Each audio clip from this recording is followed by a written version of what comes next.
Учеба в университете – это, несомненно, новая глава жизни каждого выпускника. Сталкиваясь с выбором будущего места учебы, мы сами решаем, насколько насыщенными будут эти годы.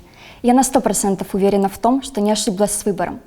Белорусский государственный университет я люблю за то, что здесь учатся и работают неповторимые люди, самые неравнодушные, добрые и отзывчивые. Для меня БГУ – это самосовершенствование каждый день, ведь наш университет меняет каждого, кто сюда попал. Учась здесь, ты поневоле становишься лучше и открываешь в себе что-то новое. Я верю, что каждый сам строит свое будущее, а БГУ – это надежная опора для уверенных шагов навстречу к мечте. Быть студентом Белорусского государственного университета – это большая честь, и я от всего сердца хочу поздравить любимый университет с юбилеем. За 100 лет произошло многое, но единственное, что осталось неизменным – это качество и престиж образования, полученного в действительно лучшем университете страны. С юбилеем, родная Альма-Матер!